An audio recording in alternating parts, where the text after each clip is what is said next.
എല്ലാം കഴിഞ്ഞു. അതിൻ്റെ ഉള്ളിൽ കയറാൻ പോകും കേട്ടോ. ഇപ്പോൾ എൻട്രി കിട്ടിട്ടോ. ഈസി എന്ന് വെച്ചാൽ വെരി ഈസി. ഒരു ക്വസ്റ്റ്യൻസോ നമ്മളെ ഹോട്ടൽ ബുക്കിങ്ങോ അതുപോലെ റിട്ടേൺ ടിക്കറ്റോ ഒന്നും ചോദിച്ചില്ല. ഇപ്പോൾ ഞാൻ ക്യാഷ് എടുത്തു കേട്ടോ. ഏകദേശം 4000 തായ് ബാത്താണ് ഇവിടെ എടുത്ത്. എന്ന് വെച്ചാൽ നമ്മുടെ നാട്ടിലൊരു 9000 രൂപ 9000. ഗൈസ് 2 കൊല്ലം മുമ്പ് ഞാൻ വന്ന അതേ സ്ഥലത്താട്ടോ അപ്പോൾ എത്തി. സ്ഥലം ഏതാണെന്ന് പേരൊന്നും എനിക്ക് അറിഞ്ഞൂടാ. ഞാൻ ഇവിടെ എന്തായാലും ഒരു ഫോട്ടോ എടുത്തേക്കും. ഗൈസ് ഞാനിപ്പോൾ ഉള്ളത് കൽക്കട്ട എയർപോർട്ടിലാട്ടോ. നമ്മളിന്ന് തായ്ലൻഡിലേക്ക് പോവുകയാണ്. ഞാൻ മുമ്പത്തെ വീഡിയോയിൽ പറഞ്ഞിട്ടുണ്ടായിരുന്നു എനിക്ക് മണിപ്പൂരിൽ നിന്ന് മ്യാൻമാറിലോട്ട് കയറാൻ പറ്റിയില്ല. അപ്പോൾ അതുകൊണ്ടാണ് ഞാൻ ബാക്ക് ടു കൽക്കട്ട വന്നിട്ട് കൽക്കട്ടയിൽ നിന്ന് ബാങ്കോങ്ങിലോട്ട് പോകാൻ നോക്കുന്നത്. അപ്പോൾ എങ്ങനെ ഒരു ഇന്ത്യക്കാരന് സിമ്പിളായിട്ട് ബാങ്കോങ്ങിൽ പോകാമെന്നുള്ള കംപ്ലീറ്റ് കാര്യങ്ങളും ഞാൻ ഈ ഒരു വീഡിയോയിൽ കാണിച്ചു തരാം. ഞാനിപ്പോൾ അവിടെ എത്തിയില്ല കേട്ടോ. എത്തിയെങ്കിൽ മാത്രമേ ഞാൻ വീഡിയോ അപ്ലോഡ് ചെയ്യൂ. അപ്പോൾ വീഡിയോ നിങ്ങൾ കാണുന്നുണ്ടെങ്കിൽ നിങ്ങൾ ഉറപ്പിച്ചോ ഞാൻ അവിടെ എത്തിയിട്ടുണ്ടാവും. അപ്പോൾ എൻ്റെ കയ്യിൽ ഇപ്പോൾ ഉള്ള ആകെ ഒരു ഡോക്യുമെൻ്റ് എന്ന് പറയുന്നത് പാസ്പോർട്ട് മാത്രമാണ് എൻ്റെ കയ്യിൽ പേപ്പർ ഡോക്യുമെൻ്റ് ആയിട്ടുള്ളത്. വേറെ ഒരു ഡോക്യുമെൻറ്റും എൻ്റെ കയ്യിൽ പേപ്പർ ആയിട്ടില്ല. എന്ന് വെച്ചാൽ ഫയലോ കാര്യങ്ങളോ ഒന്നും എൻ്റെ കയ്യിലില്ല. കംപ്ലീറ്റ് ഞാൻ ഫോൺ വഴി എന്നെ ബുക്ക് ചെയ്തതാണ്. ഫോൺ വഴി എന്നെ ഫോണിൽ PDF മാത്രമേ അപ്പോൾ ഉള്ളത്. അപ്പോൾ മെയിനായിട്ട് നിങ്ങൾ 5 ഡോക്യുമെൻറ്റ്സ് ഉണ്ടെങ്കിൽ നിങ്ങൾക്ക് സിമ്പിളായിട്ട് തായ്ലൻഡിൽ പോകാൻ പറ്റും. തായ്ലൻഡ് വിസ ഫ്രീ ആട്ടോ. വിസ ഇപ്പോൾ നമ്മൾ വിസയ്ക്ക് ക്യാഷും ആവുന്നില്ല, വിസ എടുക്കേണ്ട ആവശ്യമില്ല. അപ്പോൾ അതിലെ ഒന്നാമത്തെ ഡോക്യുമെൻറ്റ് പാസ്പോർട്ട് തന്നെ. പാസ്പോർട്ട് നിങ്ങൾ മസ്റ്റായിട്ട് കൊണ്ടുപോവുക. രണ്ടാമത്തെ ടിക്കറ്റ്, ഓൺവേർഡ് ടിക്കറ്റ്. എനിക്കിപ്പോൾ കൽക്കട്ടയിൽ നിന്ന് തായ്ലൻഡിലേക്ക് ടിക്കറ്റ് വന്നത് ഏകദേശം 8500 സംതിങ് എങ്ങനെയാണ്. അത്രയൊക്കെ കേരളത്തിൽ നിന്നും വരാൻ ചാൻസ് ഉള്ളൂ. അതിനോടൊപ്പം തന്നെ നിങ്ങൾ റിട്ടേൺ ടിക്കറ്റും കൂടെ ബുക്ക് ചെയ്യാം. റിട്ടേൺ ടിക്കറ്റ് ഇപ്പോൾ നിങ്ങൾക്ക് ഡെമി ടിക്കറ്റ് എടുത്താൽ മതി. ഡെമി ടിക്കറ്റ് അല്ല, അവർ ചെക്ക് ഇൻ ചെയ്യുന്ന സമയത്ത് കൺഫേം ആയിരിക്കണം. അപ്പോൾ അതിന് എനിക്ക് തോന്നുന്നത് ഏകദേശം ഒരു 1000-2000 ആ ഒരു റേഞ്ചിൽ മാത്രമേ കോസ്റ്റ് വരാൻ ചാൻസ് ഉള്ളൂ. അതിൻ്റെ ഇടയിലായിട്ട് കോസ്റ്റ് വരാൻ ചാൻസ് ഉള്ളൂ. ഇപ്പോൾ 3 ഡോക്യുമെൻ്റ് ആയാലേ 2 ടിക്കറ്റും 1 പാസ്പോർട്ടും. പിന്നെ വേണ്ടത് ഒരു ഹോട്ടൽ ബുക്കിംഗ്. അത് നിങ്ങൾക്ക് booking.com വഴിയോ അല്ലെങ്കിൽ അഗോഡ വഴിയോ സിമ്പിളായിട്ട് ബുക്ക് ചെയ്യാവുന്നതേ ഉള്ളൂ.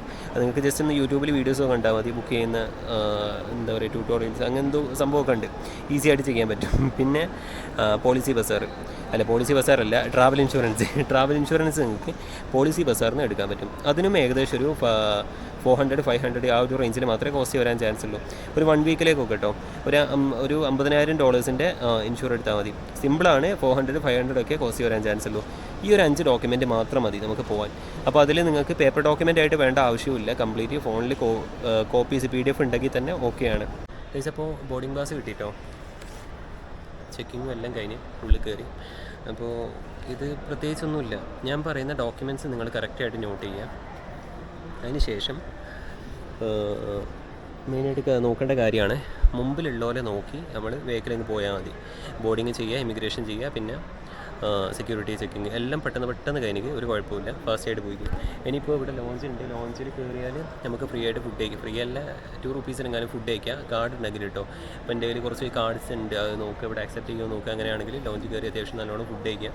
എന്നിട്ട് ഗൈസ് ലോഞ്ച് കിട്ടിയില്ല കേട്ടോ.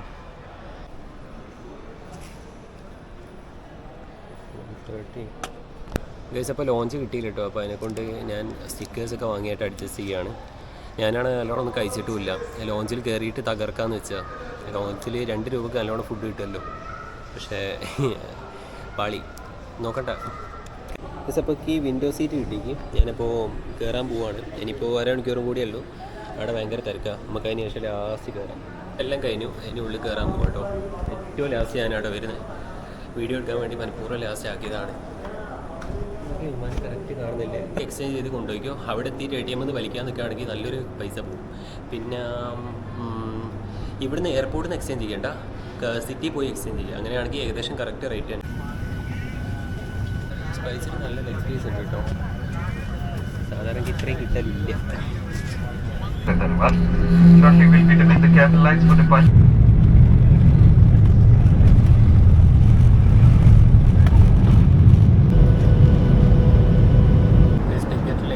ചെറിയൊരു ഫുഡും ഉണ്ടായി. പ്രത്യേകിച്ചൊന്നുമില്ല. ചെറിയൊരു വെള്ളവും സ്റ്റാൻഡേർഡ്. എല്ലാവരും പോയിട്ടോ ബേക്കിൽ. സോറി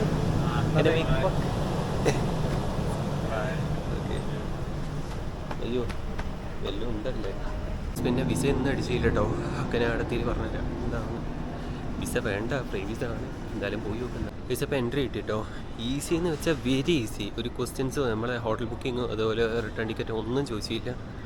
ഈസി ആയിട്ട് കയറാൻ പറ്റി. അവിടെ നല്ലൊരു ധൈര്യത്തിന് വേണമെങ്കിൽ എടുത്ത് വെച്ചോ. വലിയ പൈസ ഉള്ള പോലെ. പിന്നെ ഇൻഷുറൻസ് ആവശ്യമില്ല കേട്ടോ. എവിടെ നിന്നും ചോദിച്ചില്ല. ഞാൻ പിന്നെ വേറെ കുറച്ചുകൂടി രാജ്യങ്ങളിൽ പോകുന്നതിനെ കൊണ്ട് എടുത്തു വെച്ചാണ് അത് കാണിച്ചു കൊടുത്തത്. എനിക്ക് തോന്നുന്നു ഏകദേശം ഒരു 8 രാജ്യങ്ങൾ എടുക്കുന്നതിന് ഇൻഷുർ എടുത്താൽ എനിക്ക് ജസ്റ്റ് ഒരു 1000 റുപ്പീസ് ബിലോ മാത്രമേ എക്സ്പെൻസ് വന്നു. കൽക്കട്ടയിൽ നിന്നും അങ്ങനെ തന്നെ കേട്ടോ, വലിയൊരു റിസ്ക് ഒന്നുമില്ല, സിമ്പിളായിട്ട് പോലെ സ്റ്റാമ്പ് ചെയ്ത്. ഇപ്പോൾ ഞാൻ ക്യാഷ് എടുത്തു കേട്ടോ, ഏകദേശം 4000 തായ് ബാത്താണ് ഇവിടെ എടുത്ത്. എന്ന് വെച്ചാൽ നമ്മുടെ നാട്ടിലൊരു 9000 രൂപ 9000.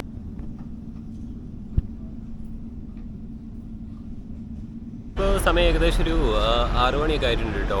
ഞാനിപ്പോൾ ഒരു 2 മണിക്കൂർ ജസ്റ്റ് വെറുതെ പള്ളിയിലങ്ങ് ഒത്തിരുന്നു.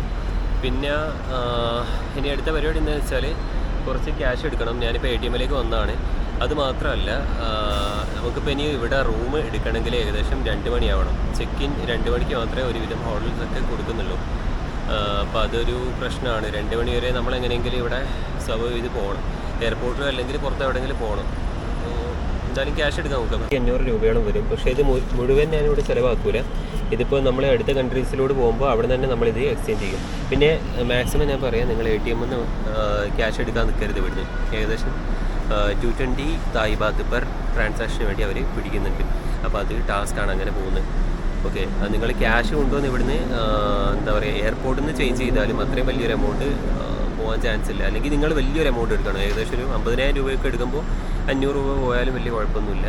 അല്ലാതെ ഇതിന് കുറച്ച് 4000 ഒക്കെ എടുത്തപ്പോൾ കുറച്ച് നമ്മൾ ഒരു സിം എടുക്കുന്നുണ്ട് കേട്ടോ. സിമ്മിന് ഇവിടെ കോസ്റ്റ് വരുന്നത് ഇപ്പോൾ 1 വീക്കിലേക്ക് നിൽക്കാൻ വരുന്ന പോലെ ആണെങ്കിൽ ഏകദേശം 300 തായ് ബാത്ത്. എന്ന് വെച്ചാൽ നമ്മുടെ നാട്ടിലൊരു 600 650 ആ ഒരു റേഞ്ചിൽ വരും. കഴിഞ്ഞോ? പിന്നെ നിങ്ങൾ ഗ്രൂപ്പായിട്ട് വരുന്നവരാണെങ്കിൽ ഒരാൾക്ക് സിം എടുത്താൽ മതിയാകും. അല്ലെങ്കിൽ നിങ്ങൾ ഏതെങ്കിലും പാക്കേജിലൊക്കെ വരികയാണെങ്കിലും ഇവിടെ സിം എടുക്കേണ്ട ആവശ്യമില്ല. കാര്യം എന്താണെന്ന് വെച്ചാൽ, ഒന്നാമതിപ്പോൾ ഞാൻ സിം എടുത്ത് ഞാനിപ്പോൾ ഒറ്റയ്ക്ക് യാത്ര ചെയ്യുന്നതാണ്. അപ്പോൾ എനിക്ക് എന്തായാലും ഗൂഗിൾ മാപ്പ് യൂസ് ചെയ്യണം. അതിപ്പോൾ എവിടെ ആണെങ്കിലും ഗൂഗിൾ മാപ്പ് എന്തായാലും മസ്റ്റായിട്ട് വേണം. അപ്പോൾ അതുകൊണ്ട് മാത്രമാണ് ഞാൻ സിം എടുത്തത്. ഇതിപ്പോൾ ജസ്റ്റ് ഒരു നോർമൽ പാക്കേജ്, ഏറ്റവും ബേസിക് പാക്കേജാണ്. നമുക്ക് വേറൊന്നും ഇൻസ്റ്റഗ്രാമോ യൂട്യൂബ് ഒന്നും പറ്റില്ല. അപ്പോൾ അതിനൊക്കെ വൈഫൈ യൂസ് ചെയ്യുക മാക്സിമം. വൈഫൈ ഇപ്പോൾ ഏത് ഹോട്ടൽ എടുക്കുകയാണെങ്കിലും ഒരുവിധം ഹോട്ടൽസൊക്കെ വൈഫൈ കൊടുക്കുന്നുണ്ട്. അപ്പോൾ നമുക്ക് കോൾ ചെയ്യണമെങ്കിലോ അല്ലെങ്കിൽ വേറെ എന്തെങ്കിലും ആക്ടിവിറ്റീസ് ചെയ്യണമെങ്കിലൊക്കെ നമുക്ക് അവിടെ ഇൻ്റർനെറ്റ് കിട്ടും. നമ്മൾ പുറത്തിറങ്ങി കേട്ടോ. ഞാനിപ്പോൾ സെക്കൻഡ് ടൈമാണ് ബാങ്കോക്കിൽ വരുന്നത്. അപ്പോൾ ഇന്നലെ ഈ ഒരു സെയിം ടൈമിൽ നമ്മൾ കൽക്കട്ടയിൽ ആ ഒരു വെള്ളത്തിൽ നിന്ന് സർവൈവ് ചെയ്തുകൊണ്ടിരിക്കുകയായിരുന്നു. അപ്പോൾ ഒരു ദിവസം കൊണ്ട് നമുക്ക് ഇങ്ങനെ ആകാൻ പറ്റി. ഇപ്പോൾ നാളെ ഇനിയിപ്പോൾ എന്താവുമെന്ന് പറയാൻ പറ്റില്ല. അപ്പോൾ ഞാൻ പറഞ്ഞു വന്നത്, നിങ്ങളിപ്പോൾ എയർപോർട്ടിൽ വന്നിറങ്ങിക്കഴിഞ്ഞാൽ ഇവിടെ ഏറ്റവും ഗ്രൗണ്ട് ഫ്ലോറിലായിട്ട് ഇഷ്ടംപോലെ ടാക്സീസും അതുപോലെ ബസ്സൊക്കെ അവൈലബിൾ ആണ്. നോർമലി ഇപ്പോൾ പട്ടായയിലോട്ടാണെങ്കിലും അതുപോലെ സിറ്റി സെൻറ്ററിലോട്ടാണെങ്കിലും പിന്നെ ഏത് ടൂറിസ്റ്റ് സ്പോട്ടിലേക്കാണെങ്കിലും ടാക്സിയും ബസ്സൊക്കെ അവൈലബിൾ ആണ്, എല്ലാ എയർപോർട്ടിലും ഉള്ള പോലെ. പക്ഷേ എൻ്റെ അഭിപ്രായത്തിൽ അത് കുറച്ച് എക്സ്പെൻസീവാണ്. ഞാനിപ്പോൾ നോക്കിയെടുത്തോളം എൻ്റെ ഹോട്ടൽ സിറ്റിയിലാണ് വരുന്നത്. അപ്പോൾ അവിടേക്ക് ഉണ്ട്. അപ്പോൾ അത് മെട്രോ വഴി പോവുകയാണെങ്കിൽ ഏകദേശം 23 തായ് ബാത്തേ ആവുന്നുള്ളൂ. ഓക്കെ, സെയിം ടൈമിൽ ഞാൻ ടാക്സി എടുക്കാൻ പോവുകയാണെങ്കിൽ 23 തായ് ബാത്ത് എന്ന് പറയുമ്പോൾ ഏകദേശം ഒരു 50-60 രൂപയൊക്കെ വരും കേട്ടോ. സെയിം ടൈമിൽ ഞാൻ ടാക്സി എടുക്കാൻ പോവുകയാണെങ്കിൽ 250 300 ആ ഒരു റേഞ്ചിൽ എന്തായാലും കോസ്റ്റ് വരും. എന്ന് വെച്ചാൽ ഒരു 500-550 രൂപയൊക്കെ 10 ഇരട്ടിയോളം അധികം വരുന്നുണ്ട്. ടാക്സി ആകുമ്പോൾ നമുക്ക് നല്ല ലാവിഷായിട്ട് പോകാൻ പറ്റും. അപ്പോൾ ഞാൻ എങ്ങനെ പറയല്ല, ക്യാഷ് ഉള്ളവൻ അങ്ങനെ തന്നെ ചൂസ് ചെയ്യുക, അല്ലാത്തവൻ ഇത് ലോ ബഡ്ജറ്റിൽ തായ്ലൻഡ് കാണാൻ വരുന്ന ഇൻഡിപെൻഡൻ്റ് ആയിട്ടുള്ള ആൾക്കാർക്ക് വേണ്ടിയിട്ടാട്ടോ ഈ ഒരു കാര്യം പറയുന്നത്. ഇപ്പോൾ നിങ്ങൾ ഫ്രണ്ട്സിനെ കാണാൻ വരുന്നവരോ അല്ലെങ്കിൽ ഇപ്പോൾ ടൂർ പാക്കേജിലൊക്കെ വരുന്നവർക്കോ അവർക്കൊന്നും ഈ ഒരു പ്രശ്നം ഉണ്ടാവാൻ ചാൻസ് ഇല്ല. അപ്പോൾ അതുകൊണ്ടാണ് നമ്മളിപ്പോൾ മെയിനായിട്ടുള്ളൊരു കാര്യമാണ് എയർപോർട്ട് പിക്കപ്പ് എന്ന് പറയുന്നൊരു സംഭവം. ഇപ്പോൾ നമ്മുടെ കോഴിക്കോടാണെങ്കിൽ തന്നെ 2 ടൈമിൽ മാത്രമേ KSRTC ബസ്സുള്ളൂ. അല്ലാത്തവർ മൊത്തം ഒറ്റയ്ക്ക് വരുന്ന ഒരാളാണെങ്കിൽ എന്തായാലും ടാക്സി എടുത്ത് പോകേണ്ടി വരും. അപ്പോൾ അതിൻ്റെ ഒരു ബുദ്ധിമുട്ട് എനിക്ക് മനസ്സിലായിട്ടുണ്ട്. അപ്പോൾ അതുകൊണ്ടാണ് നമുക്ക് ചീപ്പായിട്ടും ഇങ്ങനെ ട്രാവൽ ചെയ്യാൻ പറ്റും. ഗൈസ്, ഞാനിപ്പോൾ ബസ്സിലാണ് വരുന്നത്. ഞാൻ വിചാരിച്ച ബസ് കിട്ടിയില്ല, മെട്രോവും കിട്ടിയില്ല.